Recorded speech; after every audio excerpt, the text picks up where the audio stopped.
کا 25 یا 30واں حصہ 25% یا 30% وہ پوجا وغیرہ یہی چیزیں بتاتے ہیں. اور ہم ہمارے گھروں کے مسلم گھروں کے دیوان خانوں میں بیٹھ کے وہ چیز کا مطالعہ کرتے ہیں. وہ چیز ہمیں دیکھتے دیکھتے کوئی وہ عیب نظر نہیں آ رہا ہے. آج ہماری لڑکیاں بے راحتی کا شکار ہوئی. اکثر وہ بیشتر اخبارات میں یہ بات آتی ہیں، پڑھ کر بہت تکلیف ہوتی ہے کہ مسلم بچیاں ہندو بچوں کے ساتھ تعلق کیسا ہوا. یہ اور کی بات ہے کہ کیا ہے، کیا کمی ہے ہم میں، کیا والدین کی کیا کمی ہے. حالانکہ والدین کا اگر ہم محاسبہ کرتے ہیں تو کیا والدین کی اجازت دیتے ہیں؟ ہرگز نہیں دیتے. تو یہ چیز سیکھی کہاں سے؟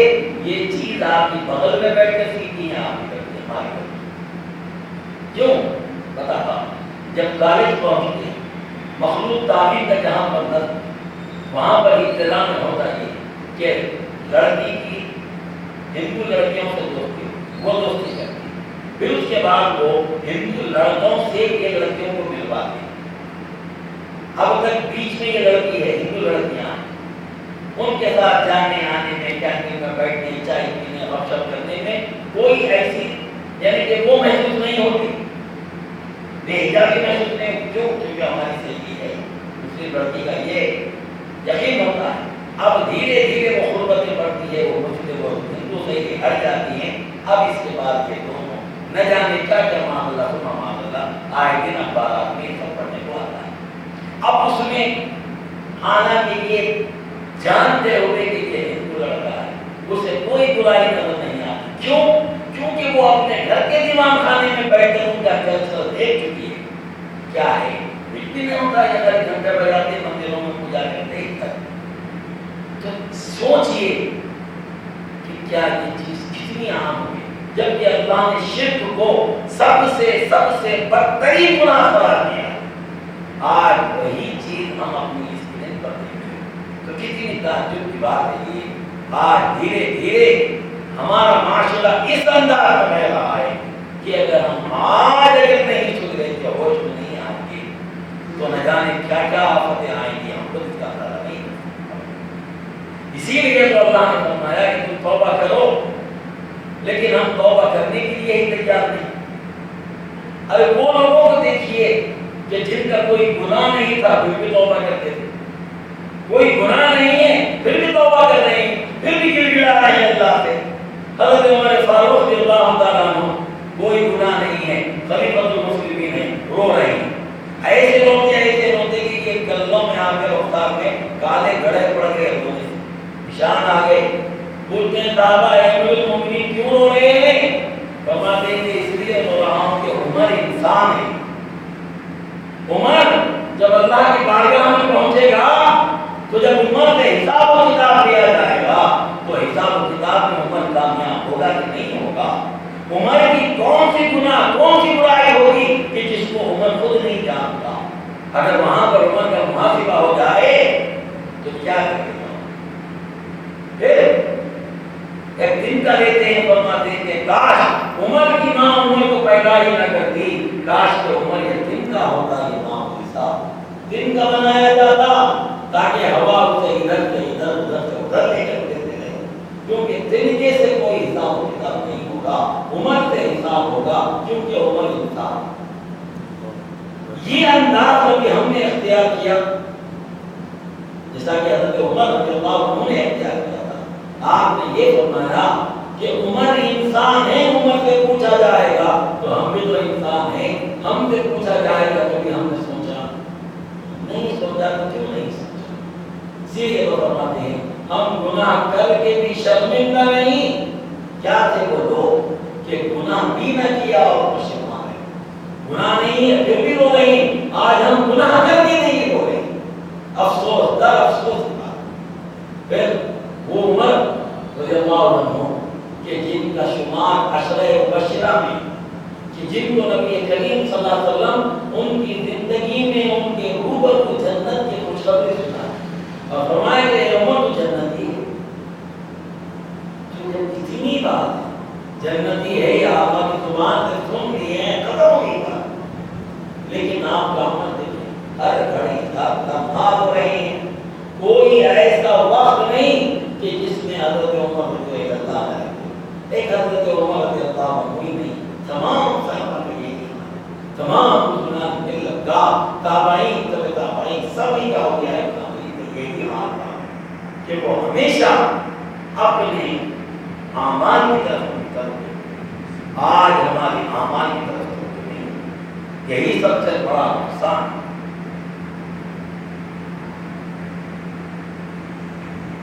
ایک مسلمان صاحب پی ایچ ڈی کے لیے پی ایچ ڈی کرنے اور اپنا مقالہ لکھ رہے ہیں,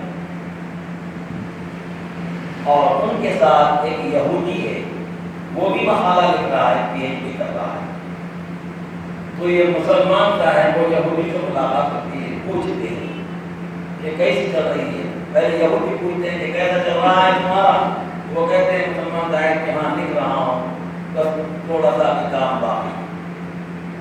جس ٹاپک پر لکھ رہے ہیں وہ کہتے ہیں کہ فلاں ٹاپک پر. پھر یہ پلٹ کر یہودی سے پوچھتے ہیں کہ تم کیا لکھ رہے ہو, تمہاری کیا ٹاپک ہے. تو یہودی جواب دیتا ہے کہ میں اسلام پر لکھ رہا ہوں. حیران ہو جاتے ہیں مسلمان صاحب, میں مسلمان پر لکھ رہا ہوں, تمہارے نبی پر لکھ رہا ہوں, سب پر لکھ رہا ہوں. تو یہ مسلمان صاحب خیر کہا لگاتے ہیں, ہنستے ہیں, پوچھتے ہیں اچھا مطلب کہ تم یہودی ہو کر ہمارے مذہب کے بارے میں لکھ رہے ہو, ہاں تم یہودی ہو کر مسلمانوں پر لکھ رہے ہو, کہاں تک آئی تمہاری کوشش. وہ کہتا ہے کہ بس کوشش میری مکمل ہونے نہیں. تو یہ مسلمان صاحب پوچھتے ہیں کہ کیا دکھا تمہیں اسلام مسلمانوں میں, کیا چیز پر تمہیں ریسرچ کی. تو کہتا ہے یہودی کہ میں نے ایک ہی چیز پر ریسرچ کی کہ ایک مسلمان 100 پر غالب کیسے رہا, ایک مسلمان 100 سے کیسے رہا. مسلمان سب کچھ اپنا جھونک دیا اور اسلام کے لیے ایک پہاڑ کے مانند ڈٹا رہا. کیسا رہا, اپنا نقصان برداشت کیا, اپنی اولاد کا نقصان برداشت کیا, اپنے گھر بار کا, کنبے کا, خاندان کا, سب کا نقصان برداشت کیا, لیکن اسلام کو آنچ آنے نہیں. یہ کیسے ہوا, میں اسی پر لکھ رہا ہوں. تو پوچھتے ہیں کہ کیا پایا. تو وہ یہودی کا جواب ہے, دیکھیں سنیں. وہ یہودی کہتا ہے کہ میں نے اب تک جو تحقیق کی وہ تحقیق میں یہی بات دکھی مجھے, اور حقیقت یہی ہے کہ جب جب مسلمان لڑا, جب جب مسلمان اٹھا, اپنے نبی کی محبت میں اٹھا. جب جب مسلمان لڑا, اپنے نبی کی محبت کے لیے لڑا. ان کے نبی کا ان کے یہاں ایسے مقام ہے کہ ان کے نبی کے لیے وہ جو چاہے کر دے, اپنی اولاد کو قربان کر دے, اپنے مال کو قربان کر دے, اپنے تمام کنبے کو, اپنی دولت کو نچھاور کر دے. اور میں نے یہ بات دیکھی کہ جب تم مسلمانوں کو نقصان پہنچاؤ تو وہ برداشت کر لے گا, وہ اگر اسے نقصان پہنچاؤ برداشت کر لے گا, اس کی توہین کرو برداشت کر لے گا, اور تم اس کی اولاد کا نقصان کرو تب بھی برداشت کر لے گا, اس کے کنبے کا, خاندان کا نقصان کرو تب بھی وہ برداشت کرے گا. لیکن جب تم ان کے نبی محمد رسول اللہ صلی اللہ علیہ وسلم کی شان میں اگر یہ لفظ سے بھی کم زیادہ اگر تم بولو تو وہ مسلمان اٹھ کر کھڑا ہو جائے گا, یا تو وہ اپنے آپ کو ختم کر لے گا تمہارے سامنے, مطلب خودکشی نہیں, لڑتے ہوئے یا تو خود شہید ہو جائے گا یا تمہیں مار ڈالے گا. یہی میں نے دیکھا. پھر یہ ریسرچ جب اس کی ہوئی تو بہت بڑی لابی بیٹھی اور اس میں متفقہ فیصلہ ہوا تمام یہودیوں کا کہ مسلمانوں کا اہم کامیابی کا راز یہی ہے کہ ان کے نبی سے ان کا اٹوٹ تعلق ہے. جب تک کہ یہ محبت کم نہ کرو اس وقت تک مسلمان کو نہیں توڑ سکتے. اب کیسے کریں محبت کم؟ کوئی یہودی آ کر کہے تو مسلمان نہیں مانے گا, کوئی اور مذہب کا آ کر کہتے کہ نہیں مانے گا مسلمان, تو ان کی صفوں میں کے منافقوں کو چنو, ان کی صفوں میں سے گستاخوں کو طرفوں میں سے گستاخ نبیوں کو چنو اور ان سے ایسے کام کرواؤ کہ کہنے والا مسلمان نظر آئے خدا ہے، تب تم یہ قوم کو توڑ سکو گے۔ تو وہ کام آج سے صدیوں پہلے کئی سو سالوں سے جاری ہے۔ اس کی مدافعت، اس کا ڈیفینس حضرت سلطان صلاح الدین ایوبی رحمۃ اللہ علیہ نے کیا، حضرت نور الدین زنگی رحمۃ اللہ علیہ نے انجام دیا، ان کو طفیل کے داغ تک پہنچایا، ان کا پیچھا کیا اور یہ تمام بد نسلوں کا محاورہ کیا۔ حضرت نجم الدین زنگی، نجم الدین ایوبی علیہ الرحمہ وقت سلطان ہیں، تو نکاح کے لیے کئی طرح کے پیغام آتے ہیں، بڑے بڑے خاندان کے پیغام آتے ہیں۔ یہ دیکھیں ایسا ہے، معیار ڈھونڈنا ہے۔ آج ہم رشتہ وہیں کریں گے جہاں پر بس اسی کے علاوہ اور کوئی چیز نہیں دیکھیں گے۔ اللہ معاف کرے، پہلے کے لوگ ایسا نہیں دیکھتے، رشتے کے لیے حسب، نسب، خاندان اور ذہانت، خوبصورتی کے ساتھ خوبصورتی دیکھتے۔ اگر خوبصورتی کم ہے، خوبصورتی زیادہ ہے تو وہاں پر دیکھ لیتے ہیں اور پسند کرتے۔ حضرت نجم الدین علیہ الرحمہ کو کئی رشتے آئے، کئی وزیروں کے رشتے آئے، آپ نے نہیں کسی کو قبول نہیں کیا۔ تو آپ کے جو شیخ ہیں وہ کہتے ہیں کہ کیا بات ہے، آخر تمہیں کیسی لڑکی چاہیے؟ تو یہ اپنے خیالات کا اظہار کرتے ہیں۔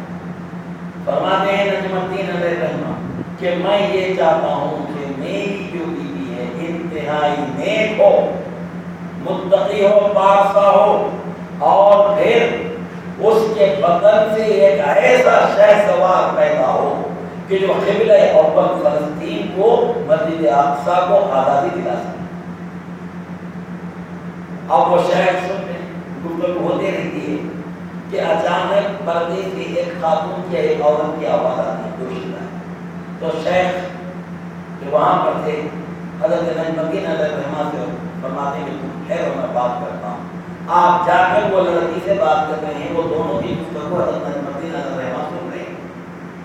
تو یہ شیخ فرما رہے ہیں کہ کیا بات ہے لڑکی، میں نے فلاں فلاں کا رشتہ تمہارے لیے بھیجا تھا، تم نے اسے قبول نہیں کیا، کیوں؟ اگر کیا کمی ہے اس میں؟ تو وہ دوشیدہ وہ خاتون کو نوجوان لڑکی کہہ رہی کہ حضرت کمی تو کسی چیز کی نہیں ہے، وہ نوجوان خوبصورت ہے، حسب نسب ہے، مال و دولت سب کچھ ہے، لیکن مجھے میں کہ اس میں مجھے اتنی خدا ترسی نہیں دکھی۔ میں تمہیں یہ فرما دیں کہ آخر تو کیسا خاوند چاہتی ہے؟ تو وہ لڑکی کہہ رہی ہے میں ایسا شوہر چاہتی ہوں کہ جو ہمیشہ رجوع اللہ رہے، ہمیشہ اللہ سے ڈرتا رہے، اور پھر میرے بدن سے ایک ایسی اولاد ہو کہ جو قبلہ اول فلسطین کو آزادی دلا سکے۔ یہ سننا ہی تھا۔ حضرت نجم الدین علیہ الرحمہ وہیں پر بیٹھے ہیں، تعجب کرتے ہیں، آپ فرماتے ہیں کہ اسی لڑکی سے میرا نکاح کرا۔ تو وہ شیخ کہتے ہیں کہ جانتے ہو تم کہ یہ بستی کی فقیر گھرانے کی لڑکی ہے یہ؟ تو حضرت نجم الدین علیہ الرحمہ فرماتے ہیں کہ مجھے اس سے کوئی لینا دینا نہیں ہے، میرے جو خیالات ہیں یہ لڑکی کے بھی وہی خیالات ہیں، تو لہذا شادی ہوتی ہے اور ان کے بدن سے حضرت صلاح الدین ایوبی رحمۃ اللہ علیہ تولد ہوتے ہیں کہ جو اپنے والدین کے خواب کو پورا کرتے ہیں اور مسجد اقصی کے فاتح ہیں، آپ فتح عطا ہوتی ہے، اللہ عطا فرماتے ہیں آپ یاد۔ تو پہلے کے ماں باپ ایسے، آج اگر ماں باپ سے پوچھ لیں، میرے سے پوچھ لیں کیا بنائیے بتا لڑکے کو، میں کم از کم انجینئر بننا، یہ دور میں زندگی گزارنا ہے تو نہیں، ہر ایک کی یہی ذہنیت ہو گئی، تو پھر عالم کون بنائیں گے، حافظ کون بنائیں گے؟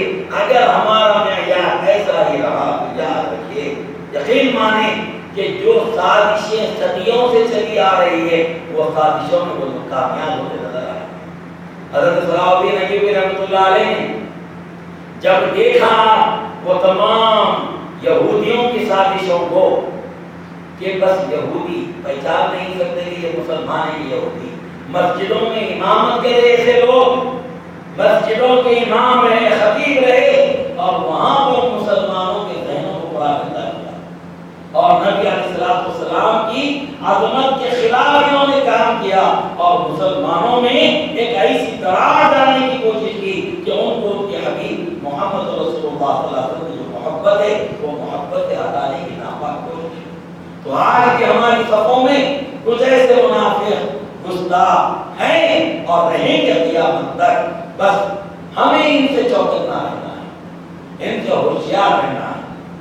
دیکھیے اور کریں اللہ رب العزت توبہ کے لیے فرمایا قرآن پاک کی ایک اور آیت کہ جس میں اللہ فرما رہے ہیں کہ جب تم سے کوئی تم اپنی جان پر ظلم کر رہے ہو ولو انہم یظلمون انفسہم، اور تم جب اپنی جانوں پر ظلم کر رہے ہو یعنی کہ گناہ ہو جائے تم سے، گناہ گار ہو جاؤ، گناہ کر لو، ہو گیا ایسا گناہ گار ہو گئے.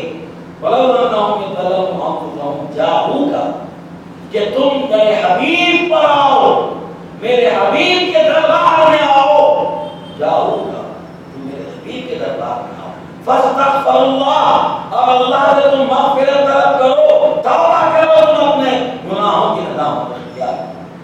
واستغفر لهم الرسول، اور رسول علیہ السلام بھی تمہارے لیے دعا کریں گے. فاستغفر اللہ کہ تم توبہ کرو اور رسول علیہ السلام بھی تمہارے لیے دعا کریں گے. لوجد اللہ تواب رحیما، تو تم اللہ رب العالمین کو بڑا تواب پاؤ گے، بڑا رحم والا پاؤ گے کہ جو تمہاری توبہ قبول فرما لے گا. تو یہاں پر کیا بات ہے کہ جب ہم سے کوئی گناہ ہو جائے تو فرماتے ہیں کہ در رسالت پر آؤ. تو یہاں پر بھی اس آیت میں بھی کہنے والوں نے یہ کہا کہ نہیں یہ اس وقت کی بات تھی، نبی پاک صلی اللہ علیہ وسلم کے لیے حیات میں ایسا ہوتا تھا معاذ اللہ. اس کے بعد اللہ نے دیکھے کہ ایسے بھی پیدا ہوں گے، اسی لیے وہ جس کو بھی اللہ نے صاف کر دیا. آخر علیہ السلام کا وصال ہوا، ایک اعرابی آئے گاؤں کے دیہات کے، آنے کے بعد کیا کیے وہ خبر انور کو لپٹ گئے، چمٹ کر یہ آیت پڑھنے لگے کہ یا رسول اللہ مجھ سے گناہ ہو گیا ہے، میں اللہ سے اپنے گناہوں کی توبہ مانگتا ہوں، آپ بھی میرے لیے توبہ کریں، یعنی کہ دعا کیجیے. اب ہوتی ہے بات، اب وہ صاحب چلے جا رہے ہیں. جب تک رونا تھا روئے گر گڑائے، جب جانے لگے تو خبر مبارک سے آواز آئی کہ اللہ نے اسے معاف کر دیا. تو یہ چیز کہ جب تک کہ ہم توبہ نہ کریں گے، اور توبہ میں بھی جو اصول ہے وہ اصول کو جب تک ہم پورا نہیں کریں گے، اصول پر نہیں چلیں گے، جب تک کہ ہم آقا علیہ السلام کے وسیلے سے گناہوں سے توبہ نہیں کریں گے، اس وقت تک ہمارے گناہ معاف ہوں گے نہیں ہوں گے، اللہ بہتر جانتا ہے. تو اسی لیے لازم ہے کہ ہم اپنے گناہوں پر توجہ دیں اور ہمیشہ گناہوں پر متنبہ رہیں، اور ہمیشہ ہم دعا کرتے رہیں، ہمیشہ ہم گناہ صغیرہ اور گناہ کبیرہ یہ دونوں سے ہم اللہ رب العالمین نے گڑا کر ہم اپنے گناہوں کو توبہ کریں. کیونکہ گناہ صغیرہ چھوٹے گناہ کرتے کرتے انسان بڑے گناہ کی طرف چلا جاتا ہے.